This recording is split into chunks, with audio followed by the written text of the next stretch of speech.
Alright, man, let's talk. You're standing there, talking to her. The conversation is going. Well, you think it's going well. She's laughing. You're trying not to say something monumentally stupid. And there's this little voice in the back of your head screaming on a loop. Is she into me? Or is she just this nice to everyone, including the barista who spells her name wrong?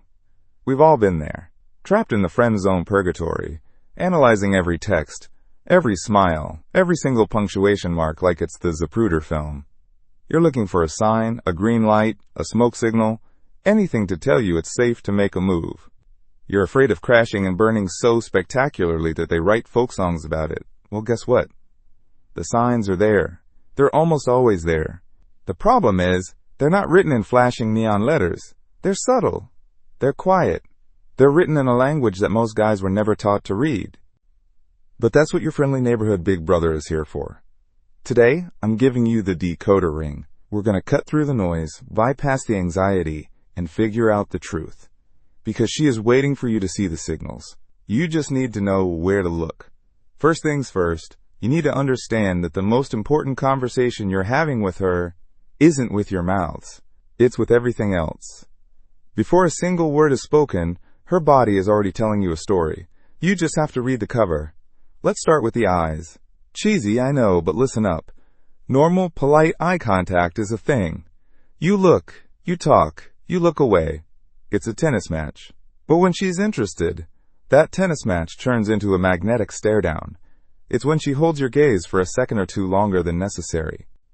It's that little moment where you both know you're looking, and instead of getting awkward and looking away, she gives you a tiny, almost imperceptible smile before she glances down or to the side. That's not an accident. That's a signal flare. It's her saying, I see you, and I'm good with it. And then there's the smile itself. Look, anyone can smile. A cashier smiles at you. Your boss smiles at you before giving you weekend work. Those are utility smiles. They're for show.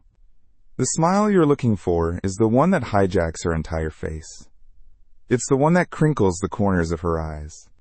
Scientists call it a Duchenne smile, but I call it the all-access pass. It's genuine. It's involuntary.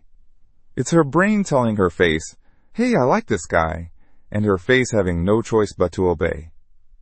Now let's zoom out from her face and look at the whole picture.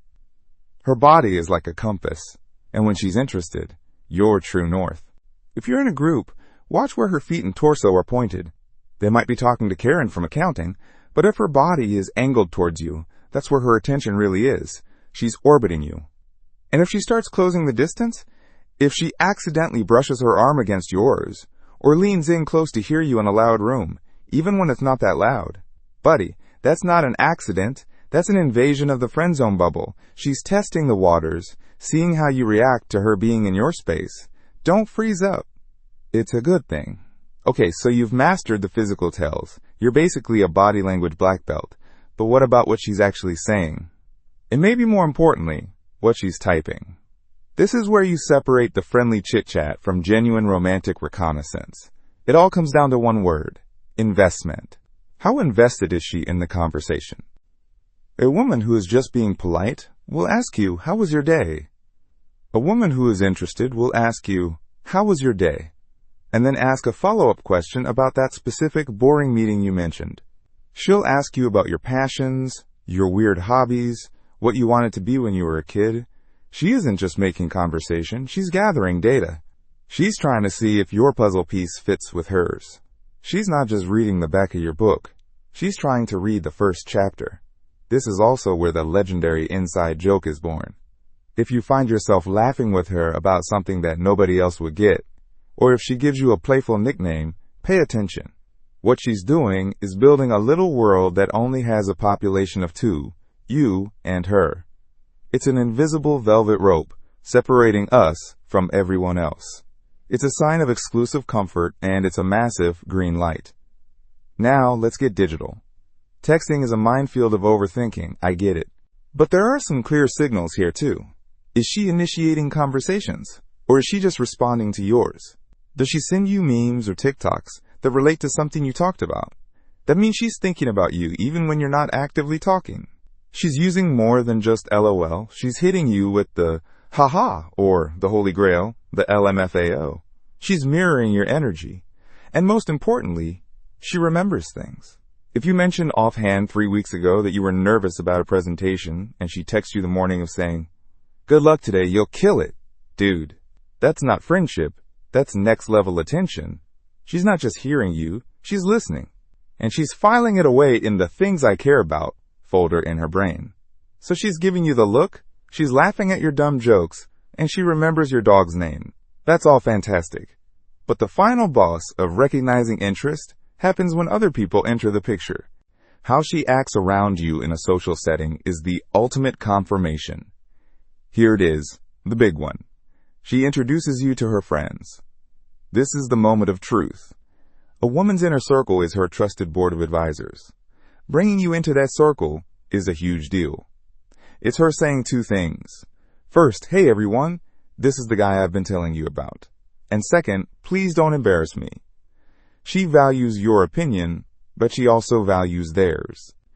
If they start asking you questions and seem friendly and engaged, it's because she's already given them the positive brief. You're not just meeting her friends, you're attending your own informal press conference, and she's the one who set it up. Watch how she behaves in a group conversation.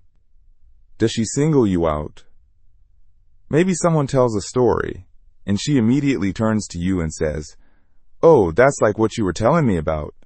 She's bridging the gap, pulling you into the core of the group and linking you with her. She's making sure you're included, seen, and valued. She's your social advocate. She's subtly telling everyone else, "He's with me." And here's a sneaky one. She'll defend you or hype you up. If one of your buddies is giving you a hard time, just roasting you for fun, she might jump in with a playful, "Hey, be nice to him," or she'll counter with a compliment about you.